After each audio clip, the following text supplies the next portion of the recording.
Olá, hoje a gente vai abrir uma daquelas caixas pretas do nosso sistema de justiça, que é a execução das medidas de segurança. Um tema super complexo. Muito. A gente recebeu aqui a própria Lei de Execução Penal, a LEP, e uns materiais de apoio. E a nossa missão é entender o que acontece quando a justiça decide que alguém que cometeu um crime, bom, não tem culpa por causa de uma doença mental. Mas ainda é um risco para a sociedade. Exatamente. Não é prisão, mas também não é liberdade total. É um território bem cinzento e francamente fascinante. Vamos desvendar juntos como a lei, ali nos artigos 171 a 184, tenta equilibrar tratamento, direitos e segurança pública. Perfeito. E para começar, eu acho fundamental firmar uma diferença. Sabe, quando a gente fala em pena, tipo prisão, a gente pensa em culpa, em retribuição por um ato que a pessoa fez com consciência. Certo. A medida de segurança opera numa lógica completamente diferente. A base dela não é a culpa, é a periculosidade. Periculosidade. Isso. O Estado olha para um indivíduo e diz: olha, essa pessoa não entendia o que estava fazendo, então não podemos puni-la.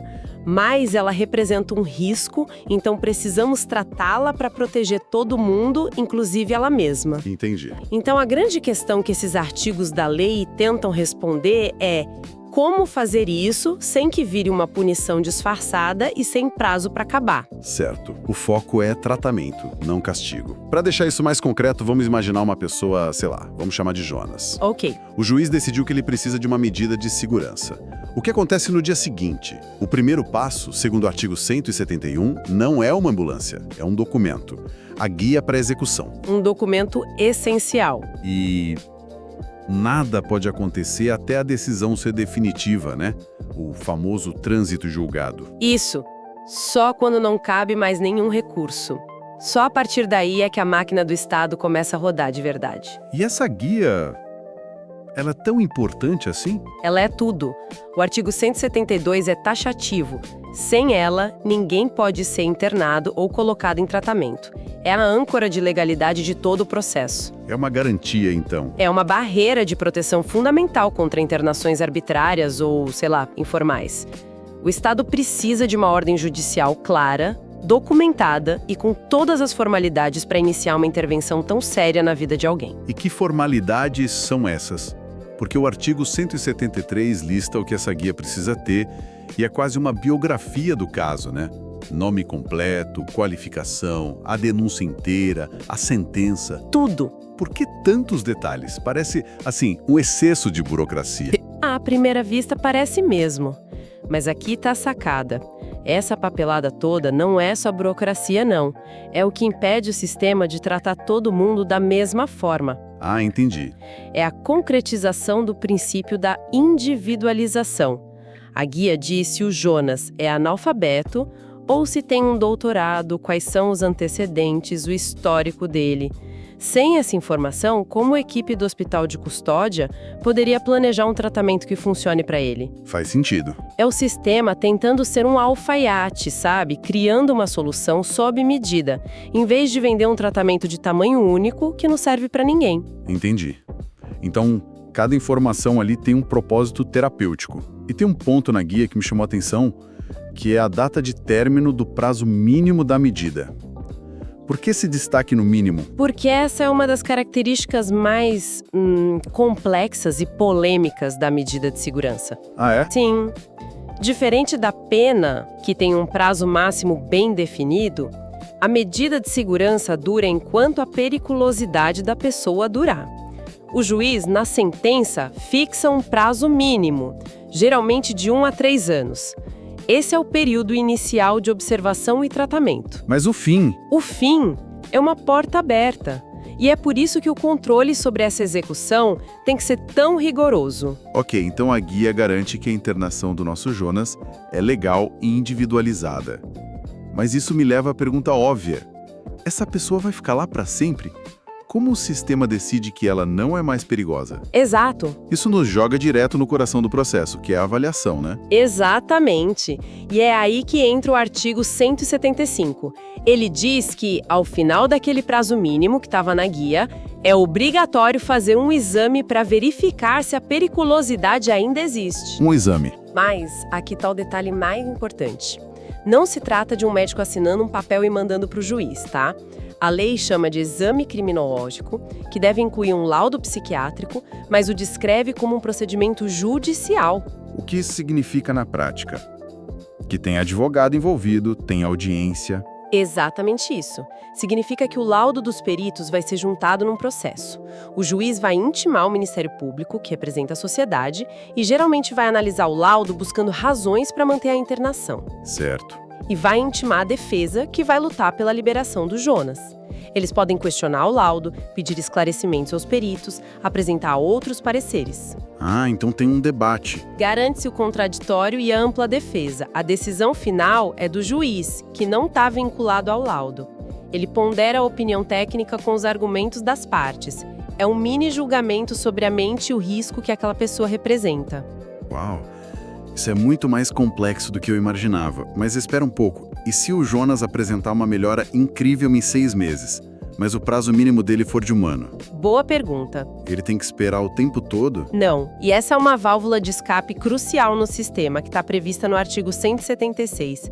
A lei diz que o exame para verificar o fim da periculosidade pode ser solicitado a qualquer tempo. A qualquer tempo. Mesmo antes do fim do prazo mínimo, desde que haja um pedido fundamentado. O advogado do Jonas pode, por exemplo, juntar relatórios da equipe de tratamento do hospital mostrando uma evolução fantástica e pedir ao juiz uma reavaliação antecipada. É uma porta importante para a liberdade, então. Com certeza. Reconhece que a melhora de uma pessoa não segue um calendário fixo, né? Certo. Então, digamos que, seja no prazo ou antes, os exames e o juiz concordam. A periculosidade cessou. O Jonas pode fazer as malas e ir para casa. Ainda não.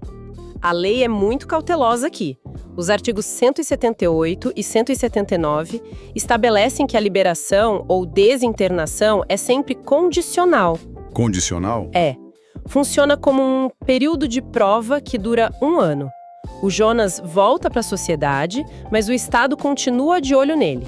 Se durante esse ano acontecer alguma coisa, a medida de segurança pode ser restabelecida. E o que seria esse algo? A lei usa uma expressão bem aberta, fato indicativo de persistência de sua periculosidade. Exato. O que isso significa na prática? Ele precisa cometer um novo crime ou, sei lá, gritar com o vizinho já seria o suficiente para mandá-lo de volta? Essa é a pergunta de $1 milhão e aonde a sensibilidade do juiz é posta à prova. A lei não exige um novo crime. Não exige. Pode ser um comportamento que, para uma pessoa comum, seria só um problema social, mas que no contexto do histórico do Jonas, acende um alerta vermelho para os especialistas. Me dá um exemplo. Por exemplo, se a doença dele envolvia delírios persecutórios e ele volta a acusar a família de envenená-lo, mesmo sem agressão, isso pode ser interpretado como um fato indicativo. Entendi. É um conceito jurídico aberto, que dá margem à interpretação, mas que busca evitar que se espere uma nova tragédia para agir. É um equilíbrio bem delicado entre a liberdade reconquistada e a prevenção. Faz sentido. É uma rede de segurança.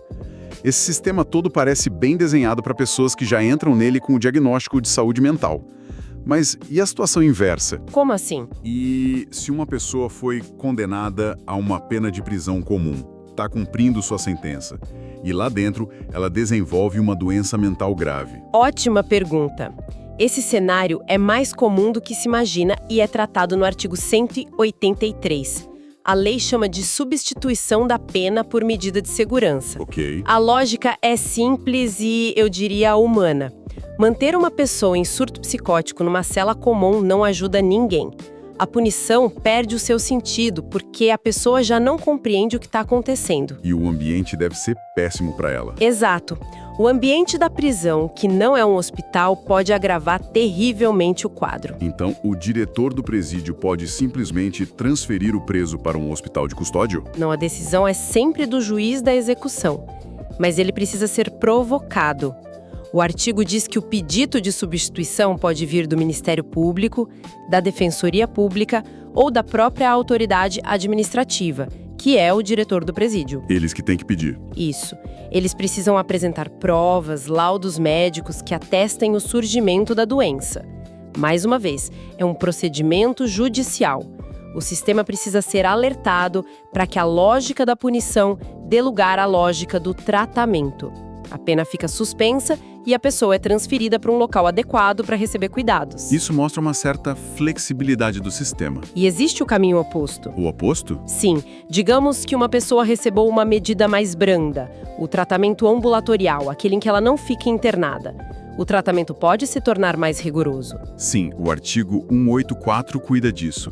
É a conversão do tratamento ambulatorial em internação. Ah, ok. O tratamento ambulatorial depende muito da colaboração da pessoa, né? Se ela abandona as consultas, se recusa a tomar a medicação, ou se o quadro dela piora a ponto do tratamento externo não ser mais suficiente para conter a periculosidade, o juiz pode determinar a internação. E essa conversão tem alguma regra específica? Tem uma muito importante. O parágrafo único desse artigo diz que, no caso dessa conversão para internação, o prazo mínimo da nova medida será de 1 ano.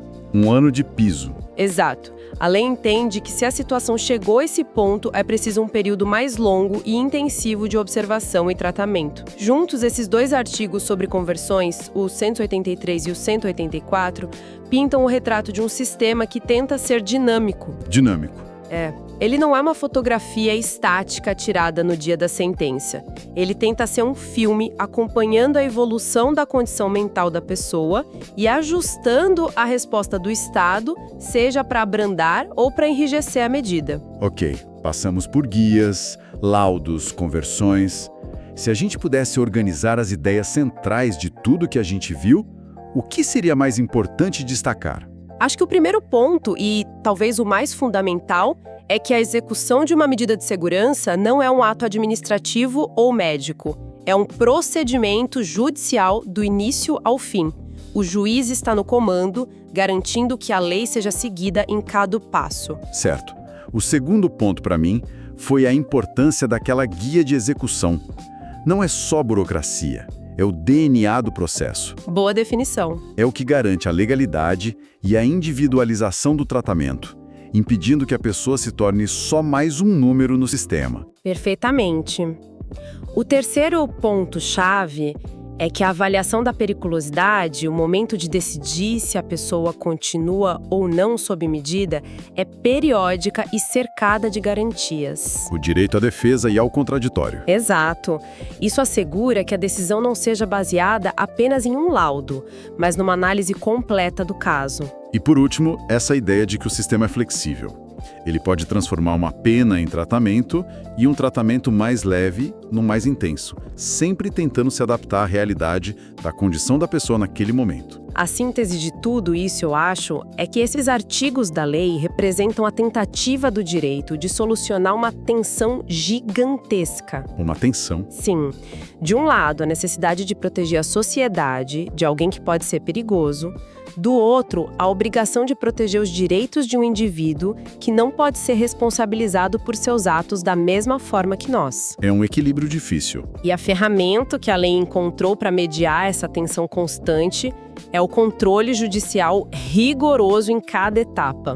Não é uma solução perfeita, longe disso, mas é uma busca constante por esse equilíbrio. Excelente. E para quem está nos ouvindo e quer levar essa reflexão um passo adiante, fica aqui uma provocação final. Nós vimos que a lei define um prazo mínimo para a medida de segurança, mas ela não define um prazo máximo. Um ponto crítico. Coube ao nosso Superior Tribunal de Justiça, na súmula 527, criar um limite. O tempo da medida de segurança não pode ultrapassar o máximo da pena que seria aplicada àquele crime. Certo. Isso parece justo, mas nos leva a um debate profundo. Como o sistema garante que uma medida focada em tratamento não se transforme numa sanção perpétua na prática? Imagine um crime com pena máxima baixa, de 2 anos. Ok. Se a pessoa continua sendo considerada perigosa após esse tempo, o tratamento acaba. Ou a pessoa pode ficar internada por 5, 10, 15 anos por um ato que a levaria à prisão por apenas 2. Fica a reflexão sobre os limites por vezes invisíveis entre tratar e punir.